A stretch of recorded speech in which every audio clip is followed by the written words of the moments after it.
Now I want to shift off of recruiting, and we're going to talk about we're actually going to talk about what Nate Oats mentioned, right? So Nate Oats was on Hey Coach this past week with football not being in session. So they had Nate Oats and Latrell Wrightsville on Hey Coach with Chris Stewart. And Nate mentioned a few things that I thought were really important that I wanted to mention here on the podcast.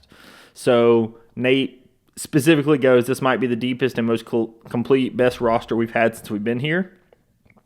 Right, we've talked about that. If you've listened to any of the other episodes that I've done or any of the other videos that I've put out, that's something that I would absolutely agree with. This team is, 13 deep, at a minimum 11, 12 deep, no matter what you're looking at. And so I absolutely agree with that notion. One thing Nate also mentioned that I had been hearing coming out of camp, but Nate kind of said it himself, was LeBaron Philon has been way better than I thought he was going to be. He's a highly rated kid, but he's going to be right in the mix. Philon, if you remember, was committed to Kansas, flipped to Alabama, an in-state kid out of Mobile.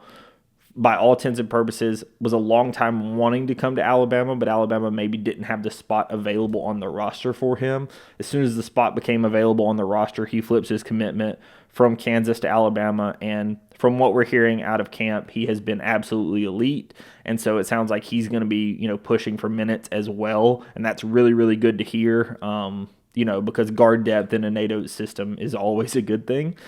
You've got Mark Sears and Latrell Wrightsville, but if you remember last season, Mark Sears and Aaron Estrada were your main two guards, and then when Latrell Wrightsville went out with the head injury, Sears and Estrada had to play the extra minutes, and those extra minutes caused Sears' legs to just, quite frankly, be dead, and so we had a lull in the time period that Wrightsville is out, partially because you're missing a shooter like Wrightsville that's, Nate Oats mentioned was fifth in the country in efficiency, but you're also missing just the guard depth, right? So having an extra guard in Philon that's going to be able to play from day one is absolutely massive in the system.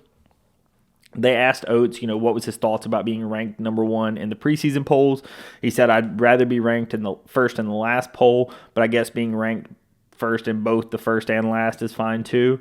Obviously, I think the team understands what the goal is. The reason why Mark Sears comes back is they're chasing a national title, right? This team, in their mind, they have set their goal, and this is what they're going for. They understand the preseason hype. They understand, people are going to think this about us, they're going to think that about us. But at the end of the day, these guys are chasing a national title. They were at the Final Four last season and feel like it kind of slipped through their grasps, and now they want to go for the title, and so that's the goal. Then we also had Oats mention something, and this is something that I will reiterate all season because I absolutely agree with this. I thought the same thing about Brandon Miller's team. I thought the same thing about Herb Jones's team, both teams which I was able to see quite a lot of games. And Nate Oats goes, I wouldn't miss anything you could possibly be at this season because it's going to be a special season. So I absolutely agree with those statements. Any chance that you have to come see this team, absolutely come do it. The first opportunity for that is going to be on October the 11th. They're going to have the exhibition and banner unveiling. I wish I could be at that, but I'm actually going to be out of town. So October the 11th, Coleman Coliseum, they're going to do the Final Four banner unveiling and, a small inter-scrimmage exhibition as well as a 3-point contest, maybe a dunk contest. I'm not sure what all is going to be there, but I've heard quite a few things coming out of what all that's going to be. So if you have that opportunity, I would attend that.